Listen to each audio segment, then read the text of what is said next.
नमस्कार. मी अभिनेत्री अपूर्वा सोनार. सावित्री शक्तिपीठ महाराष्ट्र पुणे ह्याची मी राज्याध्यक्ष म्हणून काम करते. माझा आपणा सर्वांना जय ज्योती जय सावित्री. मैत्रिणींनो, मागचा व्हिडिओ केला मी ट्रॅफिक नियमबद्दल.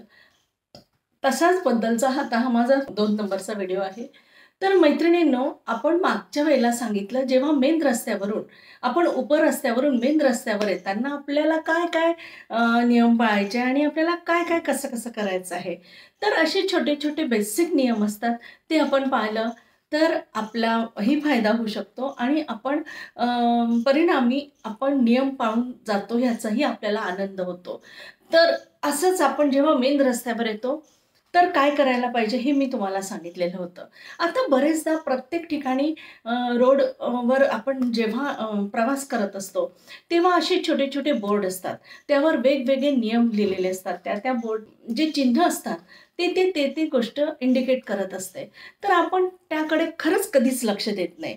बरेचदा पुढे स्पीड ब्रेकर आहे हे सांगितले जाते, पण आपण काय करतो, आपण इतक्या धुंदीत असतो आणि जेव्हा त्या बोर्डकडे आपण लक्ष सुद्धा देत नाही, पण आपल्याला अचानकपणे स्पीड ब्रेकर दिसतात. मग तेव्हा आपण एकदम ब्रेक दाबतो.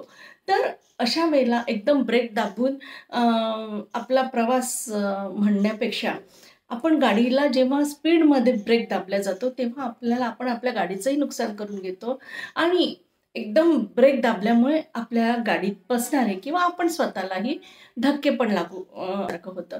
तर ही गोष्ट टाळण्यासाठी जेव्हा आपल्या बोर्डवर ते इंडिकेट केलं जाते की समोर गतिरोधक आहे, स्पीड ब्रेकर आहे, जे काही असतं ते, तर आपण जे बघितलं आणि तिथून काहीच अंतरावर तो स्पीड ब्रेकर असतो, तेव्हा जर पूर्वीपासूनच गिअरची गाडी असली तर आपण गिअर बदलून घेऊ शकतो आणि तो स्पीड ब्रेकर येईपर्यंत आपोआप आपल्या गाडी कंट्रोलमध्ये येते आणि आपल्याला जे परिणामी जे धक्के लागायचे असतात ते लागत नाही आणि आपल्या गाडीचे एज म्हणजे गाडी पण चांगल्या प्रमाणात राहते, म्हणजे ती सुद्धा खराब होत नाही. कारण आपण जेव्हा स्पीडमध्ये जेव्हा एकदम ब्रेक दाबतो तेव्हा आपले टायर पण घासल्या जातात आणि त्या क्लचवर आणि ब्रेकवर पण टेन्शन येतं. त्यामुळे ह्या गोष्टी छोट्या छोट्या गोष्टी असतात, पण आपण जर ह्या बघून केल्या तर आपल्या गाडीची सर्व्हिस पण छान मिळते आणि गाडीची लाईफ पण वाढते असं आपण म्हणायला हरकत नाही आणि परिणामी आपल्याला जे धक्के बसतात ते सुद्धा बसणार नाही.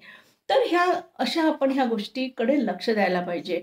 बऱ्याच ठिकाणी पुढे शाळा आहे हे पण इंडिकेट केल्या जाते, पण आपण त्याकडेही कधीच लक्ष देत नाही. शाळा जेव्हा असते तेव्हा शाळा जेव्हा इंडिकेट करतात तेव्हा समोर मुलं असतात, त्या मुलांना क्रॉस करायचं असतं. तर अशा वेळेला आपण आपली स्पीड मुलांना कळत नाही, पण आपण गाडी चालवतो, आपण शुद्ध माणूस आहे, त्यामुळे आपल्याला ह्या गोष्टी कळतात. म्हणून त्यांच्याकडनं आपण अपेक्षा करण्यापेक्षा आपली ही पहिली जबाबदारी आहे की आपण नियमात चालतो की नाही.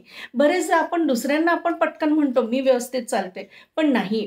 दुसऱ्यांना ब्लेम करण्यापेक्षा आपण आपली गाडी व्यवस्थित चालवायची, म्हणजे आपोआपच पुढच्या व्यक्तीला किंवा आपण अचानक एकदम कोणाच्या पुढे जाऊन नंतर निर्णय घेण्यापेक्षा थोडे आधीपासून निर्णय घ्यायला आपण जर सुरुवात केली किंवा आपल्या माइंडमध्ये ते ठेवलं तर आपल्याला वेळेवर जे काही निर्णय घ्यावे लागतात त्या परिस्थितीनुसार ते घ्यायला आपल्याला सोयीचं होतं.